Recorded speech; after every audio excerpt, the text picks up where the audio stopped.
생률의 뉴스 정면 승부 3부 시작합니다. 매일 3부는 오늘 하루에 있었던 뉴스, 저희가 다루지 않았던 뉴스들 콕콕 집어서 여러분들께 말씀드리는 정면 브리핑 순서인데요.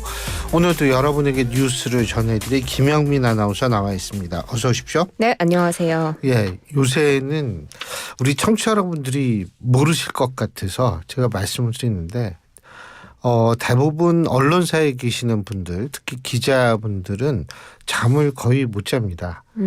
제가 어제 외신하고 인터뷰를 했는데 그 외신 기자는 6일 동안 한 3시간인가 4시간 잔 것 같아요. 아, 그렇구나. 그리고 제 제자도 이제 언론사에 있는 제자가 있는데 3일 동안 60시간 동안 잠을 못 잤다라는 친구도 있고 지금 윤석열 대통령 한 사람 덕분에 지금 여러 사람이 너무너무 피곤하고 힘들게 살고 있고 우리 국민 여러분들도 얼마나 불안하시고 지금까지도 놀란 마음을 진정하지 못하시는 분들도 있을 것 같습니다. 지금 국민 105명인가가 윤석열 대통령한테 정신적 피해에 대한 손해배상을 청구했다는 뉴스도 있더라고요. 네, 맞습니다. 정말 많이 놀라셨고 그 충격이 아직도 가시지 않고 있고 지금도 긴장은 계속되는 것 같아서 저도 여러분들께 어떤 말씀을 드려야 좋을지 정말 모르겠습니다. 분명한 것은 지금 크리스마스가 다가오고 있지만 연말이 다가오고 있지만 이 크리스마스와 연말이라는 분위기를 전혀 느낄 수 없는 상황이라는 건 확실한 것 같아요. 이러니까 경제가 제대로 돌아갈 수가 없죠. 지금 윤석열 대통령의 내란 혐의를 규명할 상설특검법이 국회를 통과했는데 여당에서 한 23표 정도가 나온 것 같다는 뉴스가 있더라고요. 경향신문 뉴스인데. 네, 22명으로. 22표인가요? 네, 맞습니다. 예. 지금 12.3 비상계엄 사태 상설특검 수사 요구안 국회에서 의결이 됐습니다. 이번 상설특검 수사 요구안에는 윤석열 대통령뿐 아니라 김용현 전 국방부 장관과 한덕수 국무총리 그리고 국민의힘의 추경호 원내대표 등도 수사 대상으로 적시가 돼 있는데요. 찬성이 210표고요. 반대가 63표로 가결이 됐는데 찬성 수를 보시면 아시겠죠. 이 반대 수도 좀 많이 미달이 되는 걸로 봐서 지금 여당 측에서 20명 넘는 사람들이 찬성표를 던졌습니다. 국민의힘 의원 중에서 찬성표를 던진 인물은 곽규택, 김도읍, 김상욱, 김소희, 김예지, 김용태, 김희상, 김재섭, 김태호, 김형동, 박수민, 박정하, 배준영, 배현진, 서범수, 안상훈, 안철수, 우재준, 조경태, 진종호, 최수진, 한지아 의원 이렇게 22명입니다. 지금은 기억니은 순으로 말씀을 네, 맞습니다. 네, 가나다 순이고요. 예. 그리고 기권표도 13표가 나오게 됐습니다. 사실 국민의힘 의원총회에서 이 상설특검 찬반 여부를 두고 앞서서 논의가 진행이 됐었는데 의견이 갈리면서 어떤 당 차원의 방침이나 당론이 나오지는 못했고요. 자율투표로 진행이 된 결과 이런 결과가 나오게 됐습니다. 이 상설특검법 같은 경우는 일반 특검법과는 달리 대통령이 제2요구권, 즉 거부권을 행사할 수 없습니다. 그렇습니다. 보수 정당이 가장 중요한 보수의 가치가 무엇인지를 생각해 보면 사실은 제가 볼 때는 이런 문제 그리고 탄핵 소추안 문제 같은 것들을 당론으로 결정할 수 있느냐에 대해서는 좀 의문이 있고요. 특히 보수 정당의 가장 중요한 가치인 자유라는 것, 자율이라는 것 이런 것들을 생각해 봤을 때 집단으로 불참하는 것이 과연 보수 정당 보수적 공당으로서 제대로 된 모습인 것인가를 생각해 볼 필요는 있다는 생각이 듭니다. 근데 이거 표결 불참 때문에 지금 국민의힘 의원들도 굉장히 좀 곤혹스러운 상황에 처해진 것 같더라고요. 네, 맞습니다. 사실 가장 큰 피해를 받고 있는 의원 중 한 명으로 지금 김재섭 의원이 많이 언론에 우리가 거론이 어제 되는데요. 얘기했던 그것 때문에 그래요. 네, 그것도 네, 굉장히 큰 여파를 미쳤을 것으로 지금 보입니다. 일단은 김재섭 의원 사무실 앞에 근조화환이 배달되는 건 물론이고 케찹, 달걀, 밀가루 같은 오물을 투척해서 굉장히 지금 이 사무실 앞이 좀 지저분하고 충격적인 모습인 것이 지금 언론 보도를 통해서 많이 나오고 있더라고요. 더 나아가서는 이 김재섭 의원의 집 앞에 탄핵에 찬성한다 이런 손팻말과 함께 흉기까지 발견이 된 좀 심각한 상황이라서 경찰이 김재섭 의원의 신변 보호 조치에 나선 상황이고 김재섭 의원 외에도 조정훈 의원, 권영세 의원 등등 사무실에 오물투척, 근조화한 배달 등이 잇따르면서 국민들의 항의가 이어지고 있습니다. 지금 온라인에서는 이 표결에 불참했던 국민의힘 의원들을 압박하기 위해서 표결 불참자 명단을 모두 기록한 웹사이트 등장했고 또 항의성 문자를 보낼 수 있는 프로그램까지도 등장했다고 합니다. 굉장히 과격한 압박이 이어지고 있는 상황이라서 국민의힘 내부에서는 이걸 언제까지 막을 수 있겠느냐, 버티기 힘들다 이런 목소리가 터져 나오고 있다라는 보도가 나오고 있고요. 지금 또 더불어민주당에서는 토요일 표결을 예고한 상황인데 국민의힘에서 이번 주 토요일 표결에는 당론으로 탄핵안 반대를 정할지 아니면 자율투표를 할지 좀 지켜볼 대목인데 교수님께서는 어떻게 생각하세요? 이번에 만일 또다시 이 자율투표 안 하고 네. 그렇게 하면 사실은 국민의힘이 과연 공당으로서 버틸 수 있을지 저는 그걸 모르겠어요. 그 얘기 제가 잠깐 이따 말씀드리고요. 우선 방금 들어온 속보부터 말씀을 드리겠습니다. 특전사령관이 지금 증언을 한 것인데 12월 1일 민주당사 국회 등 총 6곳을 확보하라는 지시를 받았다. 이렇게 지금 얘기했다는 속보가 들어와 있습니다. 그러니까 12월 3일 날 비상계엄이 떨어졌기 때문에 12월 1일 날 이틀 전에 벌써 이런 지시를 받았다는 건데요. 이거는 만일 이런 이 증언이 사실이라고 했을 땐 이거는 우발적이라는 것보다는 치밀한 계획 아래 이루어졌다라는 것이라고 볼 수 있고요. 제가 아까도 말씀드렸지만 여야 관계, 야당 너무 심했다 이렇게 생각할 수는 있겠지만 중요한 건 심했다고 이렇게 한다라는 건 이건 가장 중요한 자유민주주의의 질서에 반하는 행동이죠. 네. 이건 그래서 어떤 보수도 이것을 받아들여서는 저는 안 된다라고 생각을 합니다. 그리고 바로 그런 차원에서 이번 토요일 날 표결 어떻게 될지 모르겠는데 단지 전 주목하는 게 자 이번 목요일이면 내일 모레죠. 내일 모레 NBS 전국 지표조사 엠브레인 퍼블릭을 비롯해서 이 네 군데 여론조사 기관이 합동으로 하는 조사가 목요일 날 발표가 되죠. 그리고 이번 주 금요일 날 한국갤럽이 나올지 안 나올지 제가 잘 모르겠는데 이 한국갤럽 조사도 나오게 된다면 이 두 조사에서 특히 이제 이 전화면접 조사는 중도층이 많이 포함되거든요. 네. 그래서 중도층의 움직임을 이 두 여론조사에서 볼 수가 있는데 이 중도층이 과연 어떤 움직임을 보이는가에 따라서 저는 사실은 국민의힘 의원들의 어떤 탄핵 표결에 상당히 영향을 미치지 않을까라는 생각을 합니다. 물론 이 추위, 이 엄동설안에서 용기를 보여주고 있는 많은 시민들의 역할도 당연히 중요하겠죠.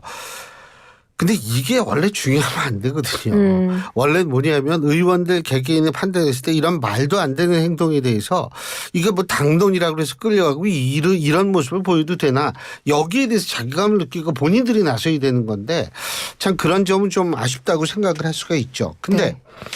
지금 오늘 아까 김상우 의원 그 기자회견 하는 거 제가 학교에서 봤거든요. 탄핵 표결에 찬성하겠다는 입장을 공식적으로 밝혔고, 그죠? 네, 예. 맞습니다.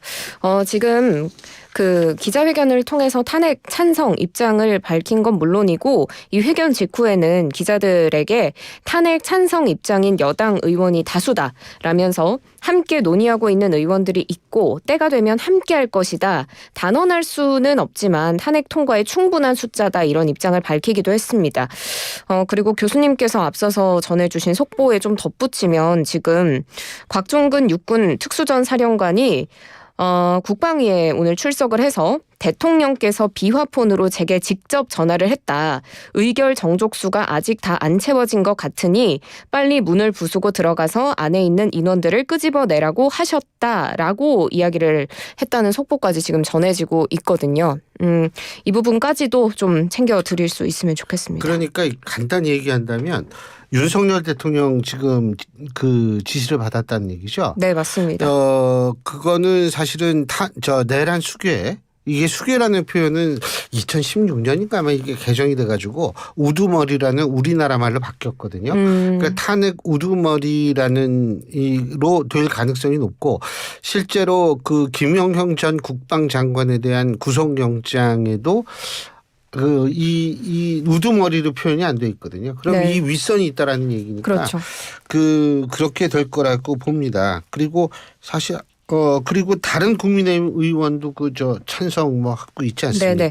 탄핵 표결에 대한 이야기 계속해서 전해드리면 지금 안철수 의원 그때 자리를 떠나지 않고 표결을 했었고 김예재 의원 돌아와서 표결에 참여를 했고 찬성까지 입장을 밝혔었고 김상욱 의원도 1차 때 표결을 하고 반대 입장으로 표결을 했었다라고 이야기를 했었죠.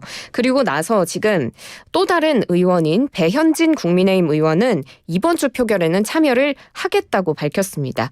김상욱 의원이 오늘 기자회견을 한 이후에 입장을 또 밝히게 됐는데 다만 찬성인지 반대인지 여부에 대해서는 밝히지는 않았는데요. 지금 오늘 의원총회에 들어가기 전에 배현진 의원은 중진 의원들의 의견이 초재선의 모든 의견을 압도하는 건 아니라면서 표결은 참여한다라는 의견이 다수 있기 때문에 불참하는 일은 없을 것이다라고 이야기했습니다. 그렇기 때문에 지금 표결 의결 정족수 200명 충족까지 필요한 인원이 이제 딱 4명입니다. 여기에 조경태 의원께서도 탄핵 찬성을 얘기를 했다가 당론이 정해지면서 입장을 일단 선회했는데 지금 다시 토요일 오전까지 윤 대통령이 즉 자신이 하야하지 않을 경우에는 그때는 입장이 좀 달라질 수 있다라는 식으로 얘기를 한 것 같아요. 그러니까 일단 이 조경태 의원은 자유표결에 참여하고 자유투표를 하게 해야 한다 이런 입장인 것 같은데요. 토요일 날 어떻게 될지 또 지켜봐야겠죠. 네, 근데 맞습니다. 좀 전에 이렇게 저랑 친한 기자가 저한테 저걸 보내가지고 봤는데 이 카톡 보내서 봤는데 이 김민전 최고위원 국민의힘 김민전 최고위원의 이 휴대폰 보는 사진이 또 잡혔어요. 그죠? 요즘 들어서인가 최근에 좀 이렇게 본회의장이나 이런 데서 휴대전화 메시지 내용이 포착되는 케이스들이 좀 많이 있었잖아요. 그 옆에서 안 보이는 거 있는데 박재 PD 필름도 옆에서 안 보이는 필름 같더라고요. 네? 비밀이 많은 여자예요. 비밀이 많아요. 그러니까 네. 아주 우리가 좀 아주 의구심을 갖고 바라봐야 될 사람입니다. 네, 이 이제 문자 메시지 내용이 포착이 된 게 일요시사 취재 카메라에 포착이 된 내용입니다. 오늘 국회 본회의장에서 김민정 국민의힘 최고위원이 유튜버 박광배 씨로부터 받은 문자 메시지가 포착이 된 건데요.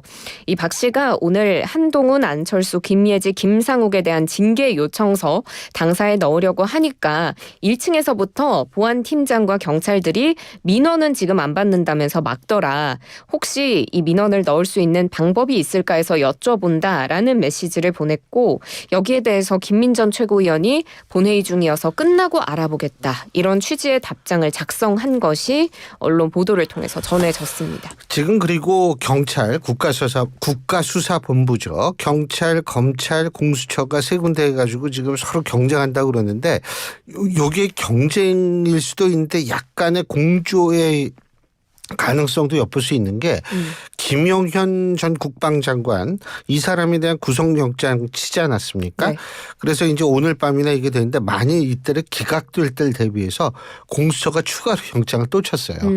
그렇기 때문에 이런 거는 사실은 의도했든 의도하지 않았던 어쨌든 주요 피의자를 놓쳐서는 안 된다는 수사기관의 의지들이 반영되고 있다라고 볼 수 있는 부분이라고 생각을 하는데 문제는 사실 이 내란의 우두머리라고 지금 그런 의혹을 받고 있는 윤석열 대통령에 대한 직접 수사. 좀 전에 이 속보 뜬 걸 보니까 검, 경, 공수처가 대통령실을 압수수색을 빠른 시일 내에 하려고 하는 모양입니다.